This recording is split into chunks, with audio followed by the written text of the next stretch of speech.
Also try to take care of our families, provide for our families. And in the process of doing that, I realized what happens, most of us go unappreciated. Most of us go unnoticed and unappreciated, right? Look at this here. Look at the green stitching in the seats. You got the RS badge there.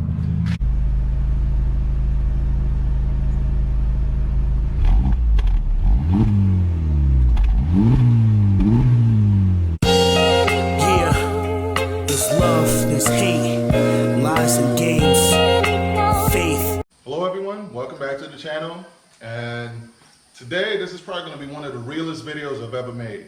Like, I'm just going to keep it all the way real with everybody that follows the channel and for everybody that subscribes to us, right?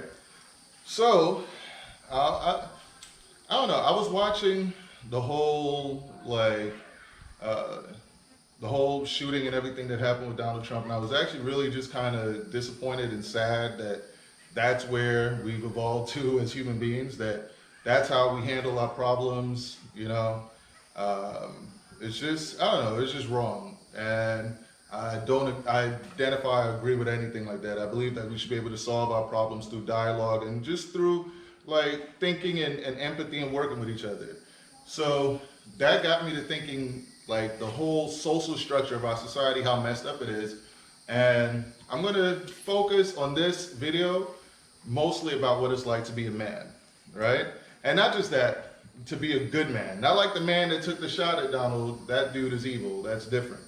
I wanted to focus on what it is to be a good man and how difficult it is to exist in society the way society is set up right now.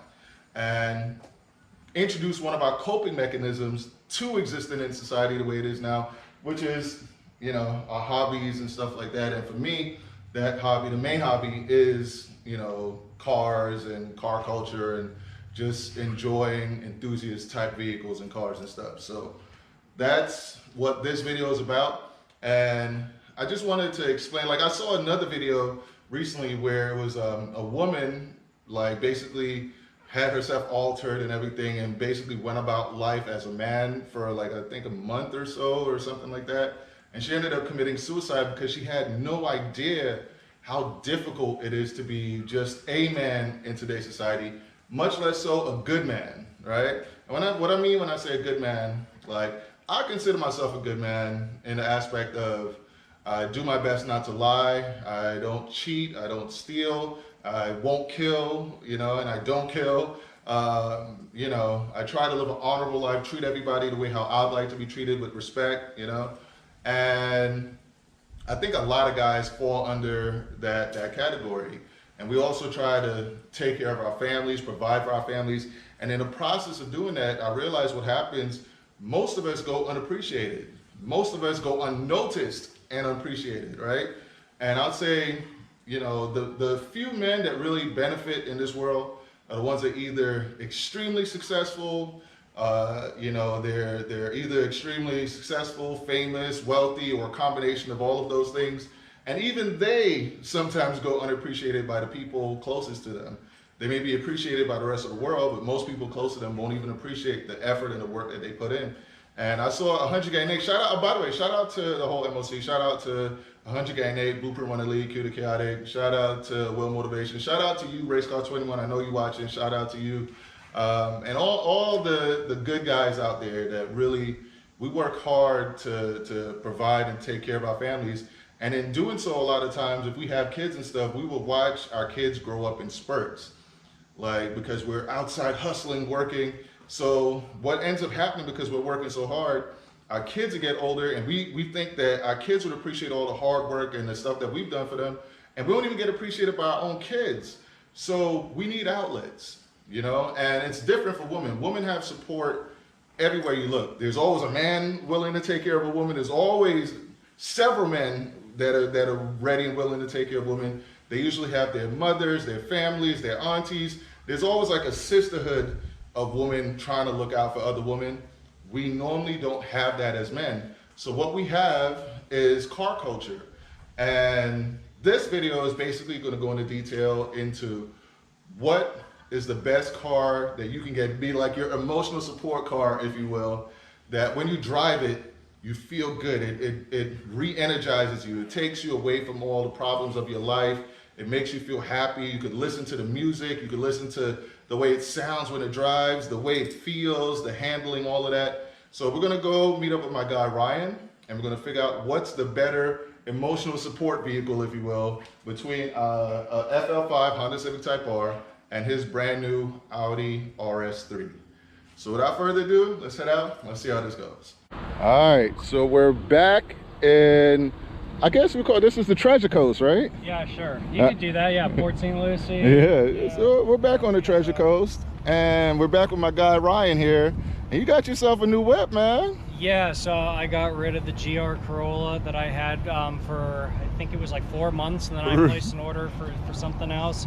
Long story short, it wasn't a bad car. It just really wasn't what I was looking for. It wasn't what the right car for you. No, I originally budgeted for an RS3. I had a friend who bought a GR Corolla and convinced me to buy it. Right.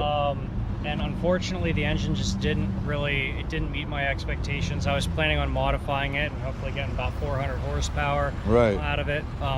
But it's just like between the clutch, the valve springs, and a few other parts on the car. It just wasn't going to be worth it. It just wasn't going to work out. But so it was show a us. good car. It's a good car. Yeah. Show us what you got instead. So, I ended up getting an RS3. All right. I've been wanting this. It's kind of like a bucket list car. Actually, no, sorry, not a bucket list car, but more of a bucket list engine. I've always wanted the 5-cylinder engine on this thing. Oh wow. I really like the Audi TT RS. Right. A car I've always wanted, but unfortunately they don't make them. They don't make them anymore. So hold on. This is the consolation price to the TTRS? Yeah, and it works out better because I need to put a baby seat and stuff in the back and right. Family in it. So I mean, even if they still made it, I'd probably end up getting this car. Yeah, it's more convenient now, I would say. Yeah, but so far I love this car. It's a lot more comfortable driving in traffic. I love stick shift, but with the traffic, that's for all the people moving here in South Florida, it's just terrible. It's a bit really much. Get to enjoy the stick shift as much. I agree. Stop and go traffic. So this is a lot better, I think, at least automatic. I know it sounds terrible, but hey, but see, that's the whole premise of this video. Is like I wanted to kind of touch on this because I feel like a lot of guys, I'll make this kind of specific, right? I feel personally that men kind of go unappreciated in society a lot, as far as like, we work hard, we play by the rules, do everything we're supposed to do, and a lot of us don't have outlets. Like me personally, I don't drink or smoke, and obviously a lot of us, we won't cheat or steal or do anything crazy, but we want our outlets, and for a lot of us, our outlets are our cars. You know what I mean? That's our stress relief. Yeah, exactly. So I wanted to kind of go over which one is the better stress reliever, which car is the better enthusiast car that can touch on enough emotional like key points of you to make you happy every time you get into it, right? So I went with the FL5 Honda Civic Type R. Like, that's my emotional support car. That's a good car too. Actually, as a matter of fact, if I would have just ponied up a little bit more cash and bought that car, I probably wouldn't have made the switch. Yeah. But I'm glad that you did, though. Had too many shortcomings that I couldn't deal with it, so I just went with the original plan. I kind of bit the bullet, took a little bit of a depreciation. Man, I think you went with the right car. But even the color, like, what was the first thing I told you when I got here? I was like, this color is just amazing, right? I've always loved this color. It's similar to what you can get a Lamborghini in. Right. That's what. Yeah, it looks exotic. I like bright color cars. Yeah, man. So. Yeah. Oh, yeah. That would explain your GR Corolla. In that, what's the name of that blue again? I keep forgetting it. Blue Flame. Blue Flame. Yes. It's basically the same thing as that. Right. Very similar to the Boost Blue on the Honda Civic Type R. Yeah. But if you look at this is almost like a Lamborghini green. I think it's like the Verde. They call it the Verde Mantis. Verde Mantis. Okay. Same paint code. Oh, so it's the same paint code. It's the same paint code. Yeah, that's why. Yeah. So this has a nice exotic look, and I'll just take you guys around it so you could appreciate how beautiful this car is. Look at that front grille. See, I don't like the black grille on other colors, but with the green, it looks amazing to me. Like, it's not bad. Yeah, it looks good. It looks really good. You got the RS3 badge right there. You got your sensors, parking sensors right there. You got air ducts there. You got the nice, I know this does something nice when you turn it on and off with the lights and everything. Yeah, I don't know. I could probably do that. Let me see. All right. I'm not sure if I got to start the car or if I just press the start button. Right. So let's see when he fires it up. Okay, so you just turned on. Let's do it. No, it's not doing anything. You probably have to either lock and unlock. You got the keys on you? Yeah, so maybe just lock and unlock and let's see what it does.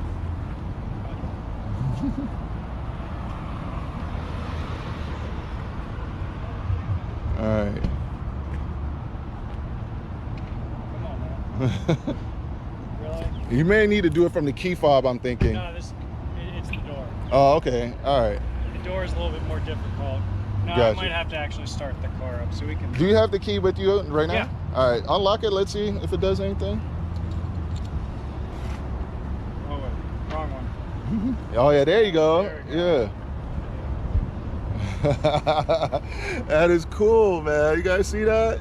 All right, that's actually pretty cool, man. And what size wheels are these? Are these 19s? 19s. Okay, so these are two 65/30 R19s. I think that's the same thing we have on there. The sidewalls are a bit thin, so you do hear them a little bit more on the highway, but it's not too bad. Right, yeah, Those two look like they're 65/30 40s, R19s. Oh, 30s too? Yeah.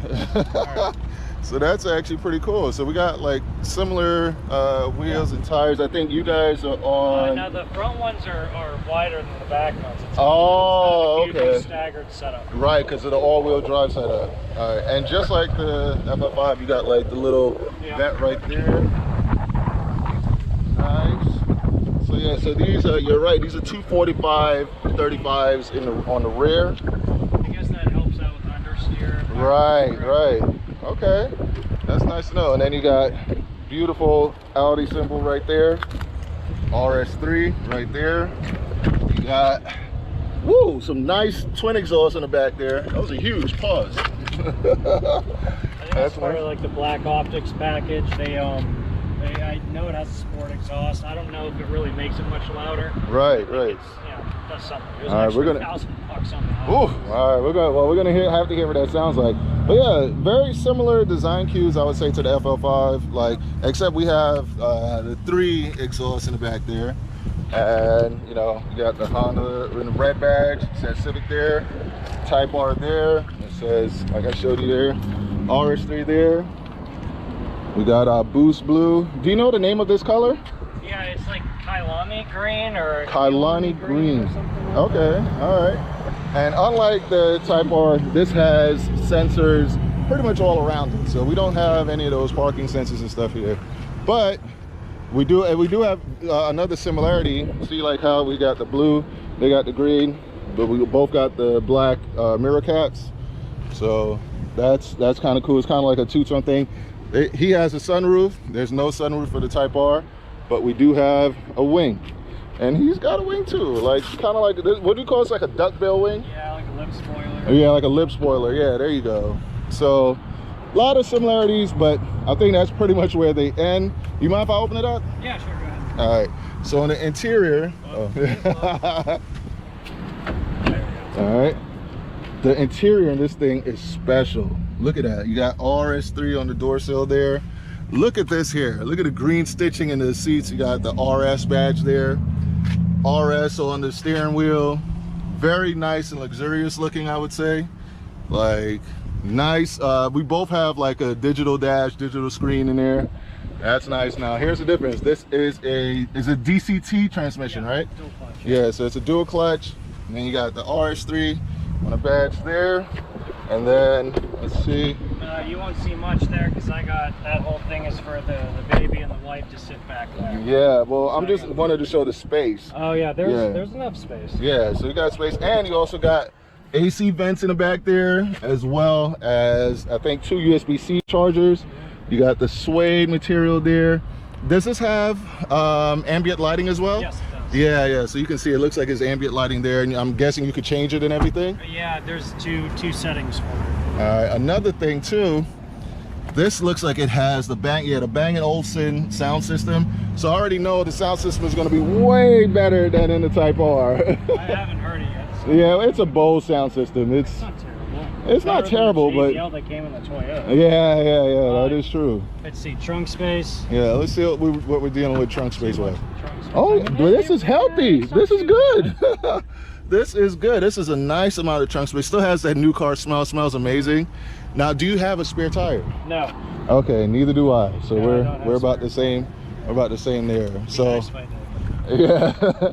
And obviously the Type R is definitely winning with the trunk space because it's a hatch. Oh yeah. So yeah, there's a whole lot of trunk space there. And just like him, we do not have a spare tire. We have a fix-a-flat kit, and then we have the subwoofer on the back there for our Bose sound system. But I'll be honest with you, it doesn't sound great. I already know the RS3 is winning with the sound system, but let's hear what it sounds like when you start it up. All right. Yeah, this is what. Oh, I even see you got like the German flag colors on the tag. I like that. Well, yeah, I had to get rid of the Audi Stewart. Right. Chrome one, so that was the Amazon special. That's nice. All right, let's hear what this bad boy sounds like. All right, sounds good on startup. Sounds good on startup. So this is a 5-cylinder. Half of a Lamborghini Huracan. So let's see. Oh yeah, now it sounds open. All right.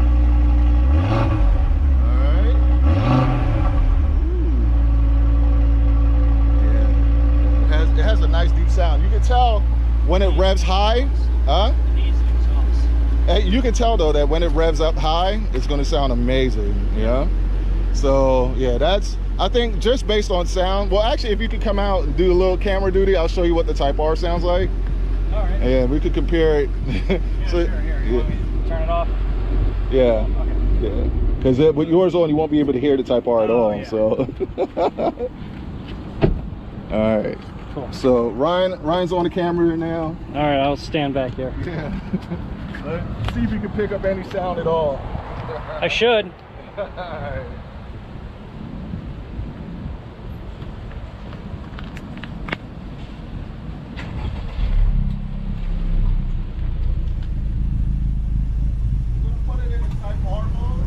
All right.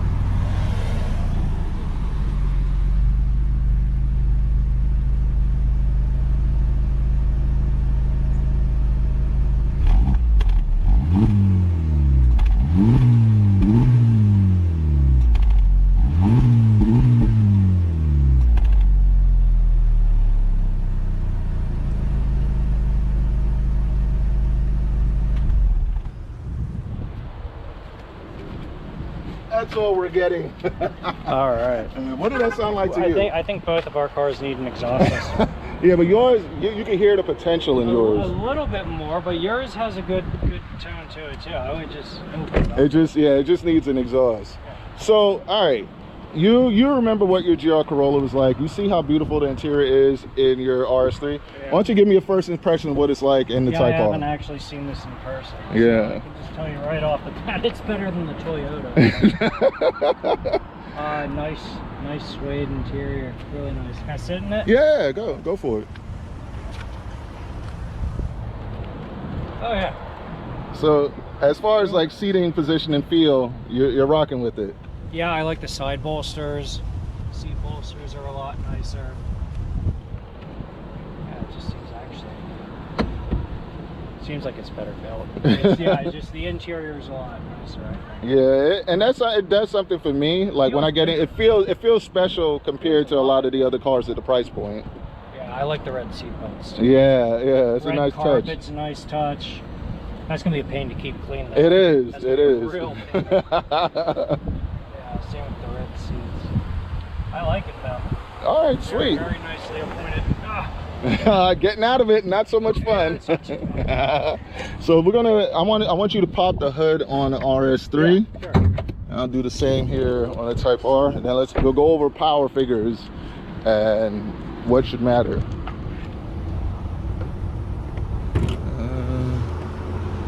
Come on. Okay, there it is.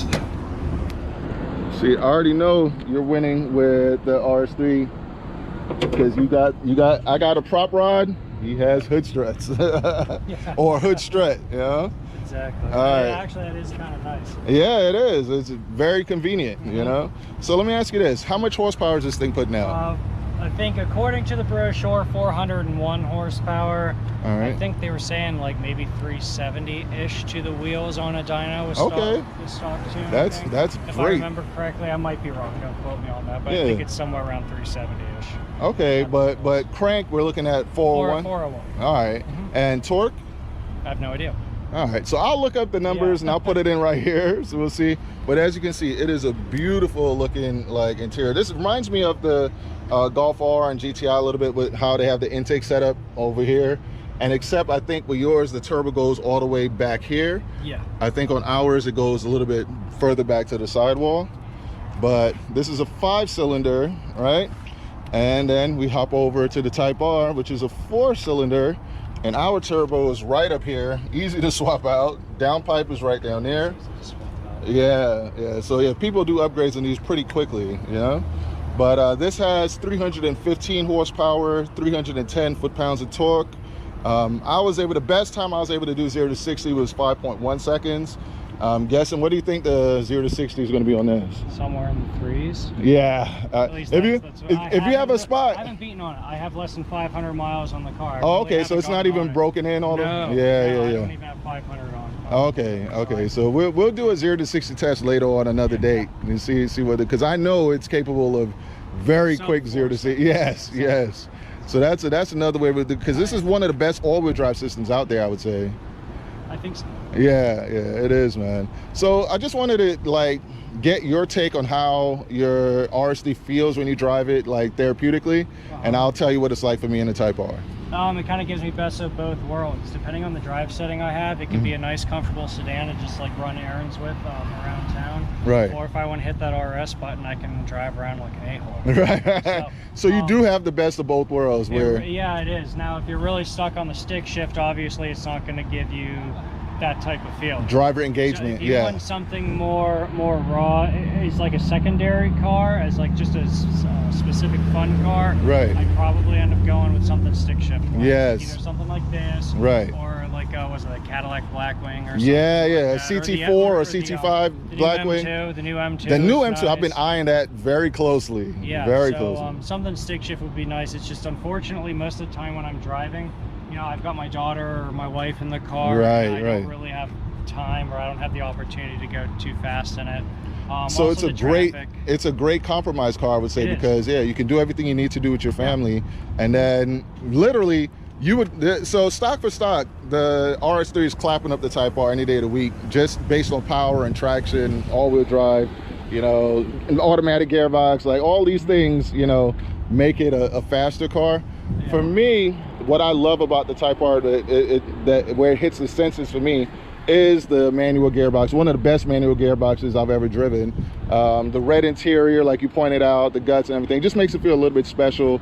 Yeah. The drawbacks would be the lack of sound. It doesn't have as good a sound as yours does, and many other cars, it didn't have that level of sound. And even sound for the music, because you have the Bang & Olufsen sound system. I'm sure if you crank it up in here, it's going to sound amazing. Yeah, it's not too bad. I'm still kind of adjusting with the sound settings. Like, right. The bass actually can get so high to where it distorts the... oh, wow. So I got to kind of play with it and see. Yeah. It depends if you've got on like the radio or Spotify or something like that. I got to go back and forth. And right. I haven't really like messed with all the features too much in this car. I've been busy. You know, getting ready to move to another house and stuff. So I've just been driving this around, you know, just without messing with it too much. Bobby, I gotta touch on something. I don't know if you did this on purpose, right? But your glasses has like, the sunglasses have that green in really? it. No, these are, I've had these for a while. These are actually my shooting range glasses. Oh, okay. And I know my daughter broke my other glasses, and these are the only ones I got. And I saw you had some you still got the Twizzlers with you? No, they're in my car. Yeah, I know. We got to show this on camera. Look at his Twizzlers, guys. This is not something we do often on the channel, but he's straight since magic. We're meeting up at Bass Pro, I mean, I gotta get my Apple Twizzlers. They're delicious. One fell. Oh well, then we'll sacrifice that one. Yeah, we're going on a 10-second rule there. Let's put that one back in. Oh man. So how crazy is that, man? You're just matching all the way through, like. It just happens. Yeah. But yeah, man, it's a pleasure every time we link up, man. I think you really made the right choice with this car. You seem happier with it. Yeah. So I want to ask the question, since you've gotten out of the GR Corolla, do you miss it at all being in the Audi RS3? No. And there you have it. Well, that's I think about it, but no. Yeah. Actually, there are some things I miss about it. So like if I'm traveling over to Naples to see my parents, right, I can put my wife, my kid, my dog in the car, right, and my dog can sit in the back in the hatchback. In the hatch, and that's yes. a lot nicer, whereas my dog's got to sit in the back seat. Yeah, it's a lot more cramped. Right, right. Bring the dog with me. Gotcha. Other than that, no. Okay. The gas mileage, maybe. Oh yeah, the gas mileage is better on the GR Corolla. Okay, yeah. Okay. So there are some things. So for you guys that are watching, you don't have to get the Type R or the RC. You could get a GR Corolla, you know. So it does fit a certain type of buyer. It just really didn't fit him, and it didn't fit me either. I ended up choosing the Volkswagen Golf GTI 380 edition. That was like the better fit for me, you know, because I just like the refinement of that car versus how rough the GR Corolla felt like a rally car. That's what it felt like to me, you know. Yeah. It kind of felt more like I want to say a 16-year-old's tuner car. Something the cool dad would buy his kid. Right, the cool dad, yeah. But it wasn't something you would buy as like your second or third or fourth performance. I hear you. I agree. So it wasn't built. It's not like an Evo or an STI where you can actually sink a little bit of money into it and get a lot out of it. Yeah. If you want to make 400 horsepower out of that car, you're going to at least spend $15,000. Yeah, and at that point, it's not worth it to me. Because the amount of money I'd spend on, it's a $50,000 car. I want to make 400 horsepower out of it. It's another 15 grand by that time. I'd rather just buy this thing. But yeah, exactly, because you're right there. Yeah. You're right there. Well, all right, man. I appreciate having you on the channel again, Ryan. It's awesome every time we link up. And with that, race car friends out. And a lot of you were like kind of like upset at some of the things I was saying about how it drove and stuff like that. They're like, oh, how could you know after driving it just one time, and you know, like you only drove it like around the block and back, like how could you figure out all these things? And I told you guys, like, listen, I drive cars all the time. Like if I say something, it's because it's real. I feel it. I'm not gonna lie to you when I do a review, right? So it turns out that the person that bought that very same car that I reviewed online for you guys is this young man right here. So he's the guy that bought that car. This is that very same car, right? He saw the review, he reached out to me on YouTube and, you know, in the comments and let me know, hey, I think that's the car that you just reviewed, that's my car.